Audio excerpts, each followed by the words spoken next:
Hello, welcome to Pi International Education.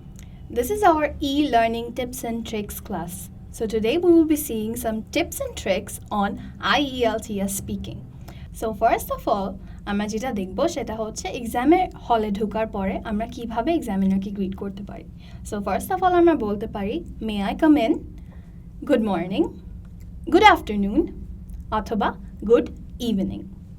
এবং তারপরে যখন আমরা এক্সামটা দিতে বসবো তখন আমাদেরকে কিছু কোয়েশ্চেন্স করা হবে এবং আমাদেরকে স্পিক করতে হবে ওটার ব্যাপারে, অ্যান্সার্সগুলো প্রপারলি দিতে হবে।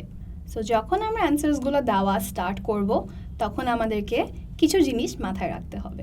ফর এক্সাম্পল, মাঝে মাঝে অনেক ওভারলি ইউজ ওয়ার্ডসগুলো আমাদের মাথায় চলে আসে এবং স্পিক করার সময় আমরা ওগুলোই বলি, যেমন কি big, the house is beautiful. Words such as big, beautiful, overly used হয়। সো আমরা বিগকে কি বলতে পারি? আমরা বিগকে বলতে পারি enormous। আমরা বিউটিফুলকে বলতে পারি gorgeous।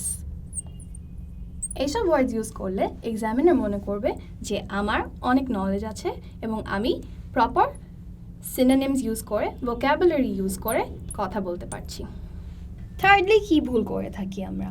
থার্ডলি আমরা যে ভুলটা করি সেটা হচ্ছে আমরা এক্সামিনারের সাথে এমনভাবে কথা বলি মনে হয় যে আমরা আমাদের ফ্রেন্ডদের সাথে কথা বলছি। ফ্রেন্ডদের সাথে কথা বলার সময় আমরা যে ল্যাঙ্গুয়েজটা ইউজ করি সেটাকে বলা হয় ক্যাজুয়াল ল্যাঙ্গুয়েজ, এবং এটাকে মাঝে মাঝে স্পিকিং এক্সামে স্ল্যাংসও বলা হয়ে থাকে। যেমন I was out with my mom, or I love my dad. Mom, dad, এই ওয়ার্ডসগুলোতে কোনো প্রবলেম নেই, কিন্তু স্পিকিং এক্সামের সময় আমরা এই ওয়ার্ডসগুলো ইউজ করতে পারবো না।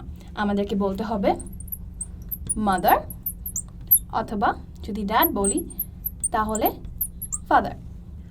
সর্বশেষে আমরা যেটা করব সেটা হচ্ছে এক্সাম হল থেকে উঠে আসার আগে আমরা আমাদের এক্সামিনারকে গ্রিট করব। লাইক আমরা বলতে পারি good bye, have a nice day. আপনি যদি IELTS এর ফুল কোর্সটি নিতে চান তাহলে আমাদের ওয়েবসাইটে ভিজিট করুন www.mypibd.com. Thank you so much for watching the video.